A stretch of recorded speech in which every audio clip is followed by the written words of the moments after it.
So if the hypothesis is the Earth is a globe, my null hypothesis was the Earth is not a globe. So, have flat earthers finally found a way of being able to measure and prove that the Earth is flat?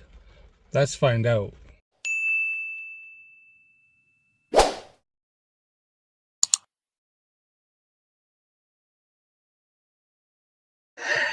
And if the Earth is a globe, it cannot be not a globe. If the Earth is not a globe, it can't be is a globe. And so what I want to do, the goal of hypothesis just testing is reject the null hypothesis. So I want to reject the contention that the Earth is not a globe. And if I can reject it, then I have a quantifiable level of confidence that the Earth is a globe. So, hey folks, welcome back to Curious UK Debunks. So that, my friends, was Dr. Michael Heffron.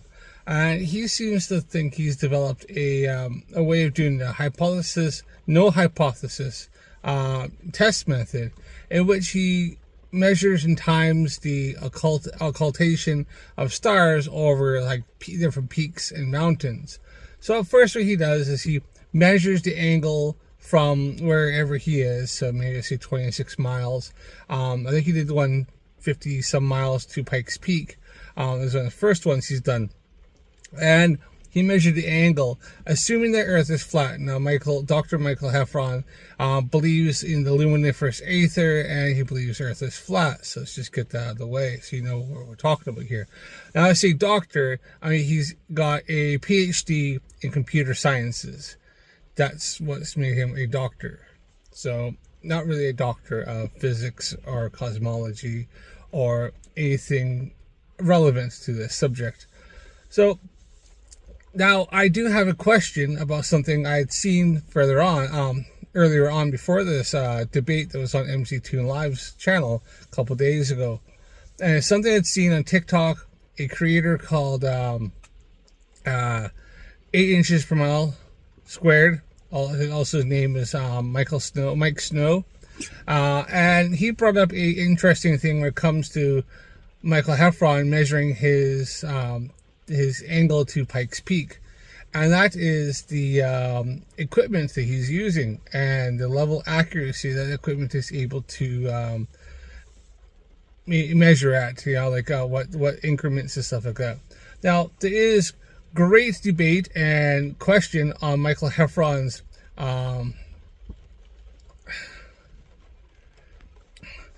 methodology of his whole entire way of being measure this.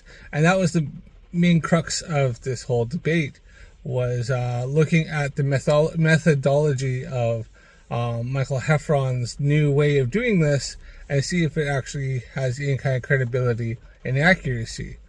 But we'll look at that later on. So now, I was in the live chat. I did ask this question on what he was using based on my previous knowledge, and it was actually never answered, the equipment, nor was it actually questioned. I think maybe MC Tune and the other fella in this, who's Just Jesse, also known as Jesse Path of Light, I think they assumed that Heffron was using a theodolite, but I don't think he actually was, and I have a good reason to think this. So let's check it out and in this video, and I'll show you what I mean. So that's what I set out to do, and that's why this is constructed in such a weird way. So the celestial theodolite concept I came up with to demonstrate that the Earth is not a globe is, my reasoning was, if the Earth is a globe, then the Earth between me and the peak is flat. And if the Earth between me and the peak is flat, then I should be able to use plane trigonometry to determine that the 2,226 meter rise of Pikes Peak above my altitude over that distance of 50.7 kilometers. Now, he referred to his distance and the angle to Pikes Peak from his location. And from what I understand, he had done this observation from the front of his driveway. You can see Pikes Peak, and he measured the angle to it. Now, where I call this in question is the instrumentation which he used. He used something called a David White 8300. Now, he's calling it a theodolite, but it's not. It's a transit. And if I understand, a David White 8300, while a very robust and well-built instrument, doesn't have the accuracy to of something like a theodolite. It only measures in increments of 5 arc minutes, while a theodolite, a fairly decent one, could measure in arc seconds. So just think about that for a second. So Mike Heffron's instrumentation has increments of 5 arc minutes. And he's trying to use it in ways in which instrumentation is used nowadays with a much higher degree of accuracy, measures in an arc seconds. And this is where I think there's a discrepancy and why his numbers kind of come out the way they do. So let's continue on here, and we'll look further into this. Is the equivalent of a 2.5 degree angle. In fact, this says 2 degrees 30 minutes, and I think that says 31 arc seconds. That's a little fuzzy for me on this.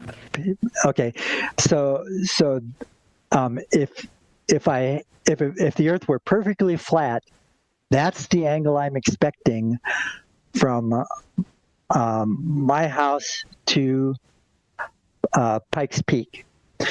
And so if the Earth is flat, then when the peak occludes that star at that angle from my house, that should be the exact angle that a viewer on the peak would see that same star. And so what I'm measuring here is I tell Stellarium I'm on that peak. I tell it what time I saw the star occluded, and ask Stellarium what is the elevation of that star, and that's what's recorded in this highlighted column, column I, which is the Stellarium indicated true elevation of the star. This is with atmospheric correction turned off. In other words, this is where the nautical almanac says that star actually is. Okay, so I'll kind of give you a little context of what's going on here. So watch this whole debate, and I kind of got a general grasp of what they're doing here. So after Dr. Heffron has taken his, done the angle measurement from his location with his David White 8300 transit, he's then using a celestron, or a sea star, I think it is, at night, and he's watching for this for when the star occults over top of that peak. And then from there he is using timing, and then he's using he's using a stellarium, and pushing the button which is supposed to take the atmospheric refraction that would be causing the star's position to change, taking it out. So essentially what he's doing is that he's deleting the fact is that we have an atmosphere that will bend light and change where the star will appear by using an optical device from his location. So in this case here, Pikes Peak could be 50.7 miles, I think he said, something around there, 51 miles between there.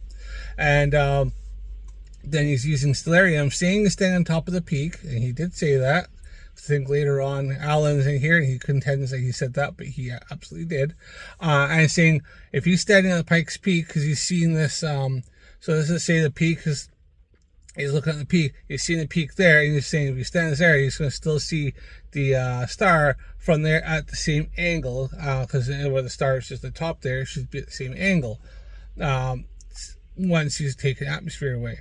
So I kind of find this is a questionable method right here, because very instantly he's actually taking away an element being atmospheric refraction but he is looking through the atmosphere in which it's going to refract that star. And when the star cults over top of the where the peak is, that is still going to be subject to atmospheric refraction when you see that star up until the point. And you're also going to have refraction of the peak because the atmosphere is still present and is still going to change the light that's bouncing off that and into your eyes or into your optics. And so right away, his methodology is flawed in the fact is that he is not accounting for the fact that he is still looking through atmosphere, and atmospheric refraction is a contributing factor to his observations. So you're starting to see the holes in this already, as well as pointed out, I don't think his instrumentation is accurate enough to give him the measurements and the accuracy that he needs to determine if that what he's seeing is going to support a flat or a globe model. Obviously, he's looking for flat because he's already going in with preconceived bias. Let's continue. The next few columns just convert that degree, minute, second nomenclature to separate degrees, minutes, and seconds.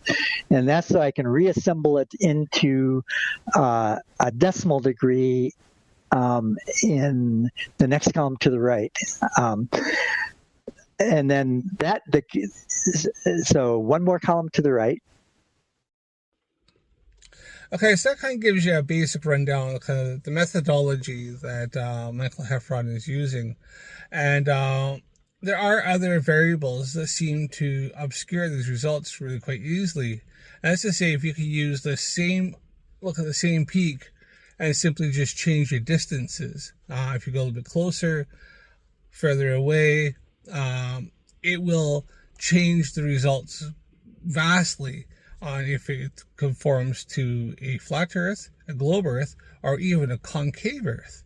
And so there seems to be, this methodology seems to not be a very consistent and way of being able to tell and measure this, and it seems to have such a mass disparity of results that you'll get that you can't say it's going to be a very accurate and reliable method. And so I think that's where through this debate, that's what the big issue is the fact is when Jesse did went step by step to what Michael Heffron's method is, he was getting much greater results and much different results, and some that conformed to the globe well, some that went a little bit towards the flat Earth, even one or two that went to concave Earth.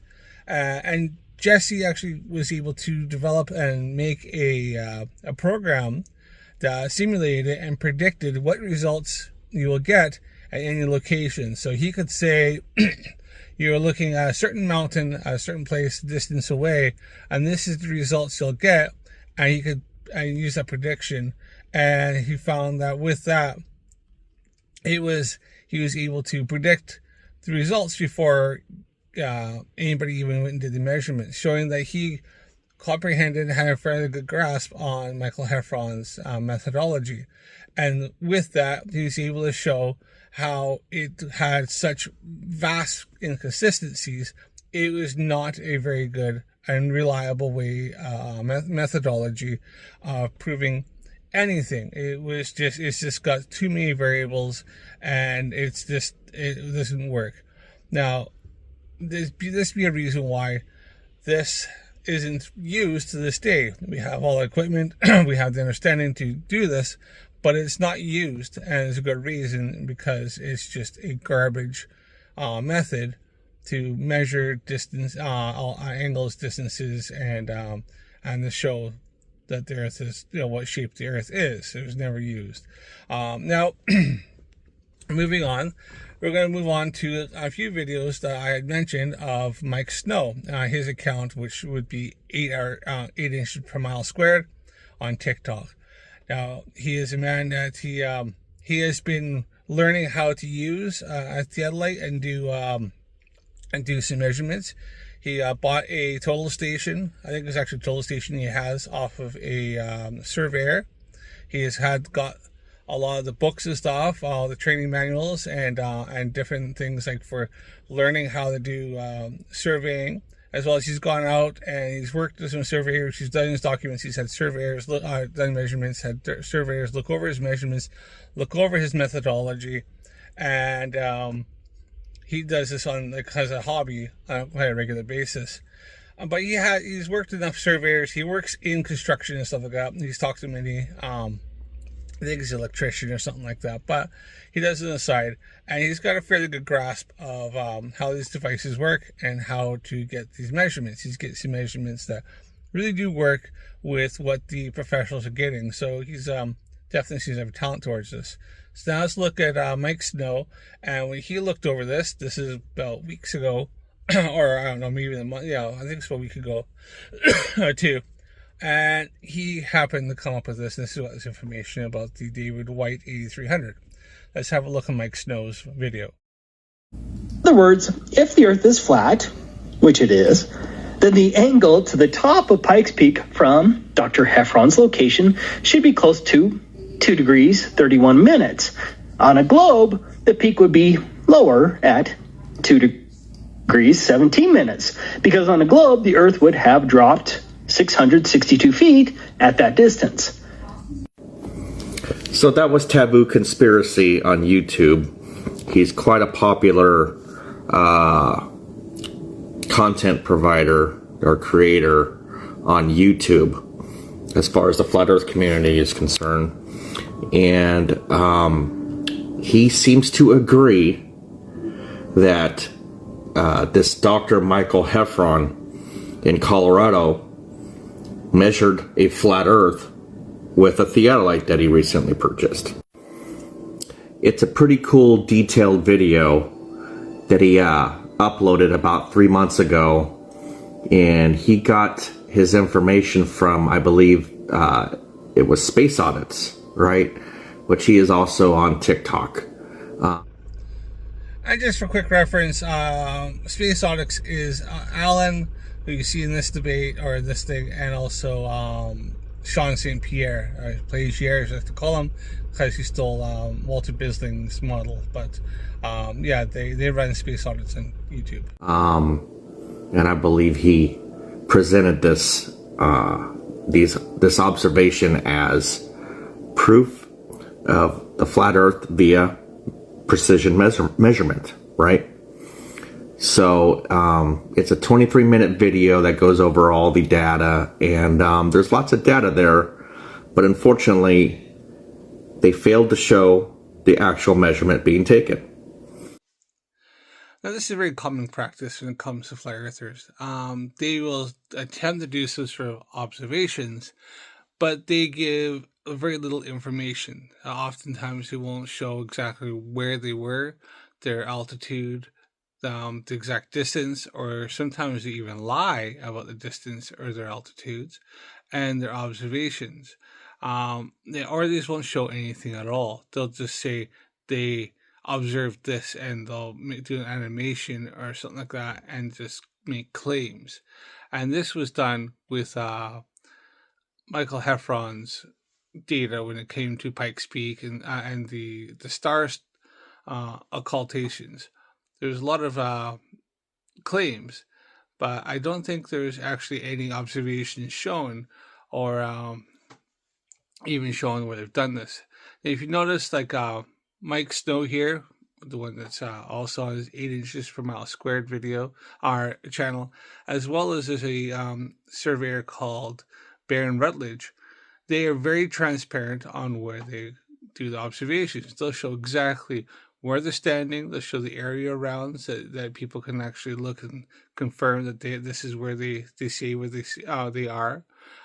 They'll show GPS coordinates of where they're standing, show their altitude, they'll show distance, they'll show how high their instrumentation is, and then they'll also show the observation. They'll line their phone camera up in the eyepiece, which sometimes is hard to get because it's quite a small hole and you got a small camera. And they'll show the and they'll try to get a screenshot or try to get where you can see the the observation, like what they've looked down, and they'll show you where the crosshairs are. And this is very common. Mike Snow and Baron Rutledge both do this on quite a common time place. This is quite a common place for them. In fact, both of them will do live streams in which they'll be doing an observation, and you can sit and watch them in real time doing this. Something no flat earther I think I've ever seen do this and show all their observations and measurements, whatever measurements they get. So yeah, this is a common thing with flat earthers, to make claims without actually showing the work that was done, or to show enough evidence that anybody can go and confirm what they've seen. And the reason that was given is it's difficult to get the money shot, right? The footage of the mountain peak and the crosshairs, and then showing the measurement, which is something that we on the globe side always make sure to do. So basically, it's a big trust me, bro. And you've got all these flat earthers high-fiving each other because they accept the data, right? They accept the results, even though they didn't see the actual measurement being taken, which is kind of interesting, right? They just believed a video that they saw. Yeah, that's a very common practice in the flat earth community. Anything that they think can support their supposed bias, they will automatically accept any and all data. But anything that goes against their preconceived notions, their ideologies, then they want the most impossible evidence and want every single thing, and they'll try to move the goalposts. And that's just a common practice for flat earthers. They won't show anything. They'll show bare minimum, if nothing, and get trust me bros for all their evidence. But they won't accept even the most stipulous and well thought out evidence that supports the globe, because it goes against their preconceived notions. Now, to go on to what I was talking about the David White 8300, I know I mentioned it earlier in this video. So, in case anyone doesn't believe me, I'm going to see what Mike Snow has to say about this, as he's a bit more up on knowledge on these things than I am. This is the instrument that Dr. Heffron purchased. He says it's the David White 8300 theodolite. So when you type that into a Google search, you start noticing something. It's a transit. It's not even a theodolite, right? Level David White 8300 level transit. David White surveying transit level optical plummet. Yada, yada, yada. You can check it out for yourselves. Many people claim this model is the best theodolite ever made. So, this theodolite measures in increments of 5 arc minutes. Now, I looked up the David White 8300 level transit, and he's 100% correct. 5 arc minutes is its range of what you can measure it. Mine measures in increments of 1 arc second. So what does that mean? Well, there's 60 arc seconds in 1 arc minute. So I could measure in increments of 300 seconds to his 5 minutes. That's kind of a big deal when it comes to this conversation and trying to figure out the shape of things. I agree. That is a massive disparity between the two instruments. And obviously it shows that one has got a level of accuracy far superior than the other one. So if one, being his theodolite or total station, can do 300 increments to the one increment that Dr. Heffron's David White 8300 can do, then obviously the one that Mike Snow is using, and the one that he constantly measures at the level on the Earth to be a globe, is far superior at getting a much more higher degree of accuracy and giving a much truer measurements and observations to show the curvature and the shape of the Earth. Would you not agree? Comment down below and let me know what you think. And I have to admit, I find it fascinating that they keep calling it a theodolite when it's just a transit. Now, I'm happy that they all agree that a theodolite will reveal the shape of things. And I absolutely 100% agree with them. But it's pretty interesting considering all the blowback that I've gotten about the results that I'm getting, and other people here, they're also getting similar results when they're using a real theodolite. That is 100% true. I don't know how many times I've heard flat earthers claim that you can't use a theodolite to measure the shape of the planet, but yet when they're using it to measure the elevation from elevation of mountains that they assume is on a flat plane, and then using it to use those angles to measure the occultation of stars, oh no, that's fine. Now it measures the shape of the planet. But not when somebody who's measuring it and proving that the flat earth hypothesis fails, and the globe hypothesis for when using geometry is one that actually works, is validated. They don't like those ones. Right. So Dr. Heffron claims he did the measurement to Pikes Peak from his driveway. And with all the information he gave, it wasn't too hard to find out where that is, right? So, yeah, I'm going to be going to Colorado here in about a month. So I'm thinking about bringing my theodolite, posting up on the street right in front of his place, and taking the measurement myself to see what I get.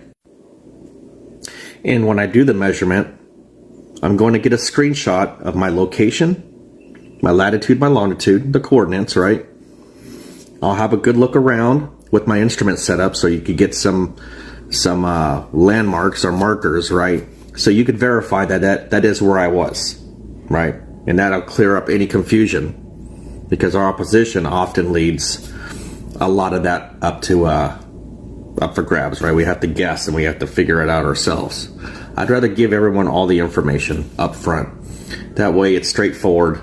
And then I'll get my instrument, show the height of my instrument from the ground. I will show the measurement, and then I will show the target through the crosshairs, right? And that way I'll have everything covered. And I suspect that my measurement is going to be several minutes lower, right? It's going to be very close to what the globe predicts. I'm going to assume that based on the experience that I've had with this thing. But hey, who knows? Maybe I'll measure a flat Earth. And maybe Dr. Heffron measured what he said he measured, right? Who knows? I'm going to send him an email, and I'm going to be as friendly as possible, because generally I try to be friendly, and hopefully he wants to join me and set up his instrument, and we could both take measurements and share data. I will also do a thorough job and do face left and face right measurements to figure out how much error is in the shot and to account for that. I'm not sure if he could do that with his instrument, but I just want to be very thorough, right, and forthcoming with everything that happens. Now, I've seen Mike Snow do his observations. I've watched a few of his lives. I've also watched a few of his videos, and he is very forthcoming and very Mike is usually very transparent on all of his observations. He makes sure to include his location, altitude, where he is, time, date, as many factors as you can. Something that flat earthers seem to fail to do almost every single time. I think it'd be a fantastic idea is if Dr. Mike wants to join Mike Snow and they can both do these observations together and see what the result would be.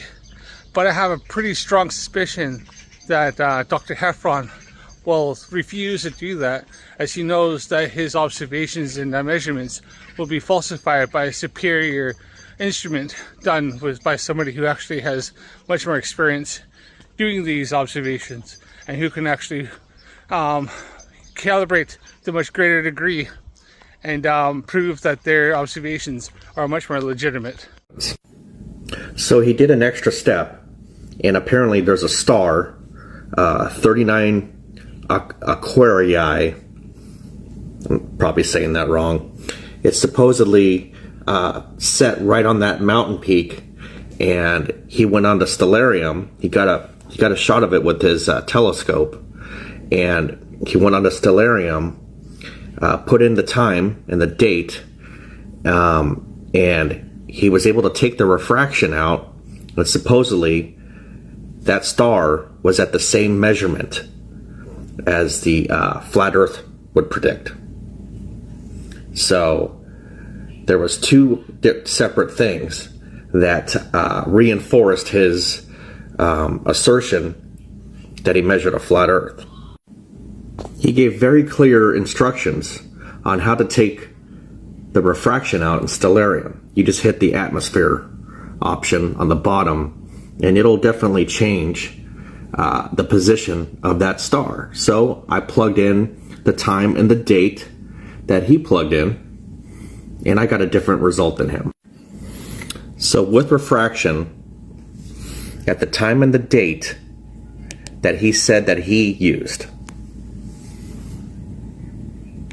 I had the star at 2 degrees, 22 arc minutes, and 6 seconds. My globe prediction is about 2 degrees and 19 arc minutes. So that star would be barely visible by a few minutes above Pikes Peak at that time, according to Stellarium. But if you use his instructions, which he was very clear, and you hit the atmosphere option, it changes the position of the star to 2 degrees in 5 minutes and 41 arc seconds. His claim is that Stellarium told him it would be 2 degrees and 32 minutes. So he was like, aha. Here's the star at that time. He got that shot with his C-Star S50 telescope. Here's the star, the time, and the date at which he took that picture. Here's his interpretation of what he observed and measured. The star being barely visible above Pikes Peak. Maybe it was an honest mistake, you know? I've made plenty of mistakes. All right, peace everyone. Now, next video, we're going to have Mike Snow explain in more greater detail about the David White 8300 transit and how it measures compared to, say, his theodolite and the difference. And he kind of breaks it down a bit more because there's somebody asked to comment on the previous video. So let's watch that and we'll see what I mean when I say how the David White is far inferior compared to a theodolite. So why doesn't someone just buy the transit and take some photos to prove the curve theory? Abe, I got you. So on the video this comment was left on, I thought I was pretty clear that the theodolite is actually the right tool for this job. The transit is not even near as accurate or as precise as the theodolite. So I'm just going to try to quickly go over that, and then I will show my photos. I've got some video and all the calcs and my results. So out of 360 degrees, here's what 1 degree looks like. You take that 1 degree and you enlarge it and you break it up into 60. That shows you 60 arc minutes in 1 degree. Now you take one of these slivers, 1 arc minute, you blow it up, and you divide that into 60. Now you have 60 arc seconds. My instrument measures in increments of 1 arc second, while his measures in increments of 5 arc minutes. What that means is, for every increment that he could adjust, I could adjust 300 times, right? If that makes any sense. So hopefully that kind of explains the breakdown on why a theodolite is far superior and will give a vastly better and more accurate measurement than that transit that Dr. Heffron was using. So now let's go into where Mike talks about him actually doing the observation of from a location to Pikes Peak, and we'll watch and see what he shows, all the data, location, and everything. Now note, this is something Dr. Heffron, nobody else, Taboo Conspiracies or space audits have ever shown. So when Taboo Conspiracy and Space Audits, 2 flat earthers that are kind of popular on YouTube and here on TikTok, when they went over this, they spent 20, 30, 40 minutes going over all the data, and they just showed one picture that he took of a star on the summit of Pikes Peak. Take notice of all the data that I give, right? And how I actually show the measurement being taken. Here's a screenshot I took from my location, right? And this is using Google Earth. It's telling me I'm approximately 56 miles, right? 56.11 miles away. And here's what it looks like when you pull it up, right? Pikes Peak. And here's Cherry Creek, right? And this was my location. Here's another screenshot I took from my location. It gives you my coordinates. And it also gives an approximate elevation above sea level. Here's another screenshot from my elevation app. It gives you another approximate elevation above sea level, and it also gives you my coordinates. And what's nice is it gives you a picture of my location on Cherry Creek. That's how I find out my elevation, my approximate elevation above sea level when I don't have a geodetic monument nearby. That just takes a little bit more effort, and sometimes you can't see the target, right? So I find that very useful, and I'm getting some pretty good results with that. There's my measurement, one of them anyway.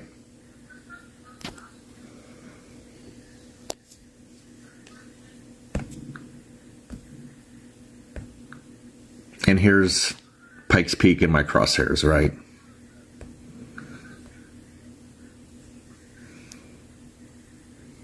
There's the instrument, there's Cherry Creek Lake. So this is all the stuff that I'm missing, right? When somebody from the flat earth side finally takes a measurement, they don't have any of this to give us, right? Which is fine. I know it's difficult to get that peak in the crosshair through these instruments, but you know, this is necessary. So here's me getting my elevation from the ground, right, to my instrument, which is also fairly important, right? And as you can see, I'm about 5'6" from the scope above the elevation of the ground. So this is my transit book where I put in all my final data and calcs, right? Pikes Peak from Cherry Creek Reservoir on August 31st. Here's the time, temperature, humidity, location. Here's my face left, face right measurements. Here's the average mean, or my final measurement, right, of all the data that I accumulated from taking measurements. That's what I show on video. I've got 2 videos, so it's pretty much consistent with everything else I'm taking. Here are the elevation and my instrument height, my target, my distance, observer height, and the correction that I used for the globe model. And here's all the calculations for that.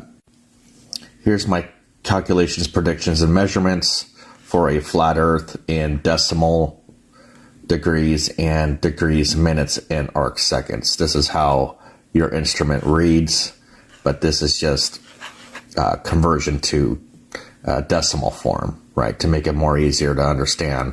So this is what I measured, and this is what I calculated on a globe model. This is what Bislin's prediction was. So it was pretty close to what I calculated. And as you could see, my measurement was 1/100th of a degree away. So this is a consistent thing that I'm getting with all the targets that I measure, right? I'm not measuring a flat Earth like Dr. Heffron did. And I'm not saying Dr. Heffron is a liar. I suspect that he has the wrong tool for the job, that he doesn't have the experience using that tool, and it might be out of calibration on top of that. And all these factors combined gave him a measurement that fit his bias, right? So, like I said, I'm going to try to contact him. And what's awesome is there's a geodetic monument right there by his property. So we'll see what happens. I'll keep you guys posted. So if you have any questions and you know what to do, and if you made it this long, thanks again. So I highly doubt that Dr. Heffron is actually going to take Mike Snow up on his offer.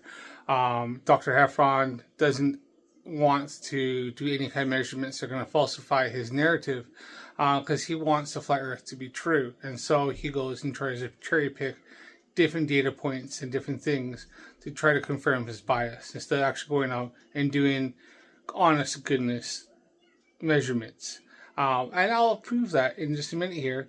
I'll put a clip up from the MC Toon conversation, his video, in which this was actually presented to Dr. Heffron, and you'll see his response to it. In fact, Dr. Heffron, would you be willing to go to a location and do a measurement that can I just finish a sentence? Yeah, sorry. That is very likely to give globe results in your area? So I'd have to say you're still missing the point that the goal of hypothesis testing is not to cherry pick data that proves your hypothesis. It's the goal of hypothesis testing is to refute the null hypothesis. That's what your method is failing to do. You cannot refute the Pikes Peak data. You cannot refute the Mount Rosa data that clearly shows the flat Earth predicts the simple, incredibly simple plane trigonometry flat Earth angle, not the Heffron angle, but plane trigonometry flat Earth angle is exactly what flat earthers predict, and you're failing to refute that. All you do is keep arguing that, I can cherry pick data and prove my hypothesis. Well, people have known for over a century that yes, you can argue for any hypothesis. That's why geniuses came up with the idea of refuting the null hypothesis instead, and that's what you failed to do. So it sounds to me like you're unwilling to go to a location and do a measurement that's likely to match the globe. Does that mean you're cherry picking things that you expect to be flat Earth?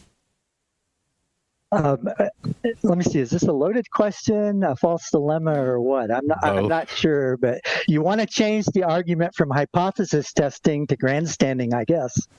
Well, if your method works in your area, then you should be able to go 16 miles from Blodgett Peak and get still flat Earth results. My prediction is if you get 16 miles from Blodgett Peak, you'll get globe Earth results. In fact, Alan, go ahead and drag the distance over to 16 miles, if you would, kindly.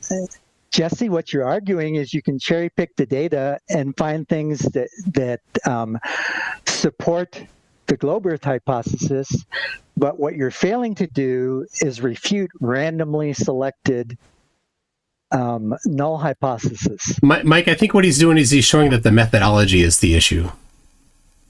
Right. Well, the methodology is never the issue when it comes to refuting a null hypothesis. If the methodology is shown to be correct. The methodology is dictated by what flat Earth advocates believe, and they believe that none of your refraction matters, that the distance doesn't matter, and when they randomly select mountains and watch it occluding stars, a very significant number of those so far are failing to refute the null hypothesis.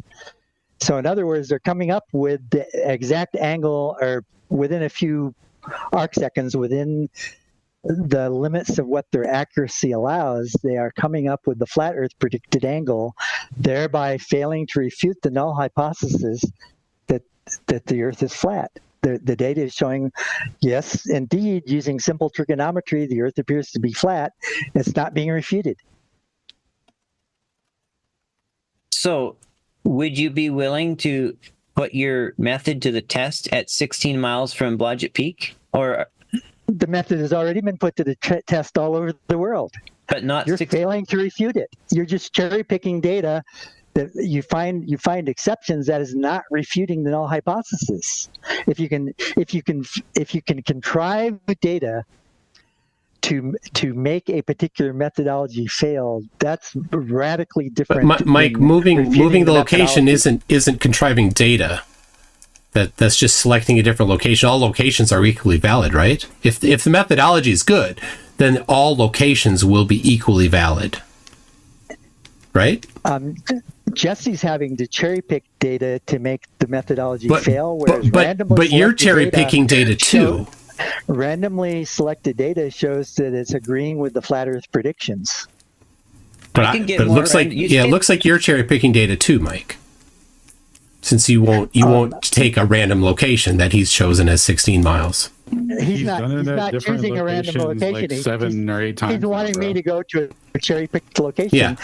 Yeah, because people randomly picking. He's exposing the methodology error. That's what he's doing. It's very clear. Super clear to the audience here. I mean, the live chat here is like, holy crap, the methodology is the issue. The methodology is bad. And he's showing that you're scared to address that. The methodology is exactly what flat Earth advocates predict it should be. But your hypothesis isn't flat Earth. Your hypothesis is globe, right? We're not. So the methodology needs to be something that's concurrent with the globe. The methodology needs to be the opposite of what you believe needs to be refuted, and you are failing to do that. You are just cherry picking data that makes it fail. Randomly selected data, like my 3,000 years of randomly selected software projects, refuted my null hypothesis. You are not refuting the flat earthers' null hypothesis. No, Jesse successfully did.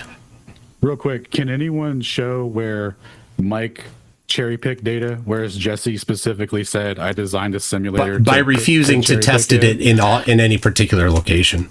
Yeah, right. It should. Random peaks every single location should be equally valid, and if he's unwilling to test it at any particular location, that tells us all we need to know. Tells us the methodology is flawed, and he knows it. Okay. Who's failing to test it?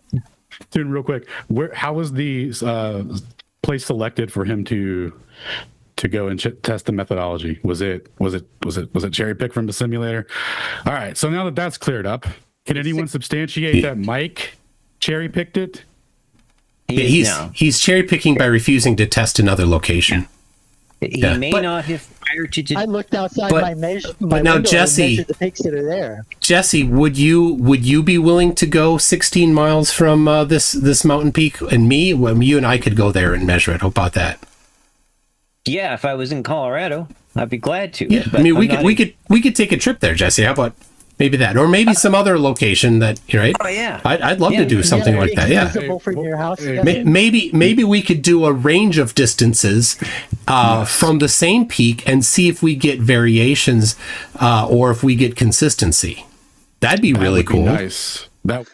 So there you have it. Just the simple fact is that presented with the same mountain, but to change locations, and Dr. Mike Dr. Heffron, is ran away from that. He does not want to do that because if somebody has said, I have a hypothesis, this location is going to conform to the globe, improved globe.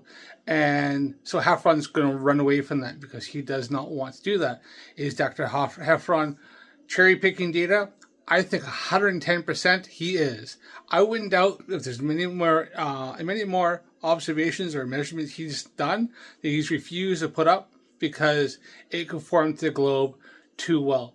And the fact is that Jesse and MC Toon are willing to go to the same location and do it. Not a problem. They say, yeah, we'll do that without a problem. And in fact, we'll go and do same peak, multiple different locations, and we'll see what works with the methodology.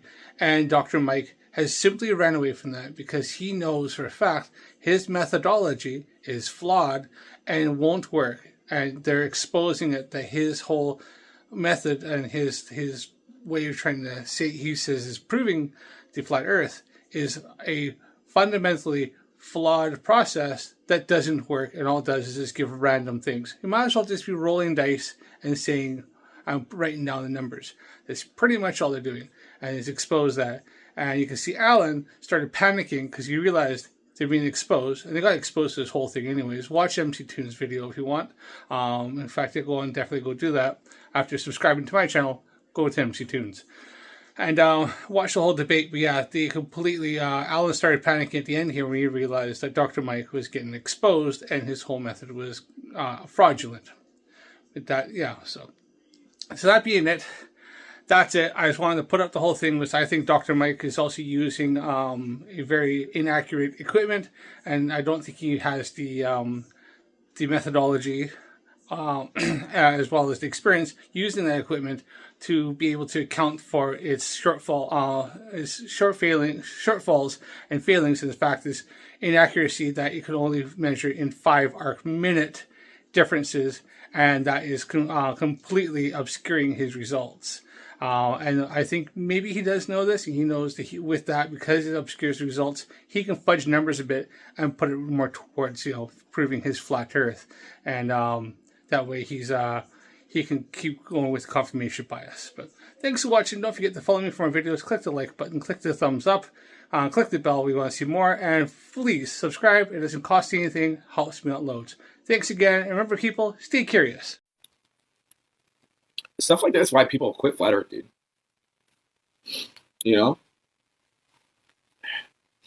That's why people quit, dude. And by the way, all those rumors on the internet are fake. I'm not flat.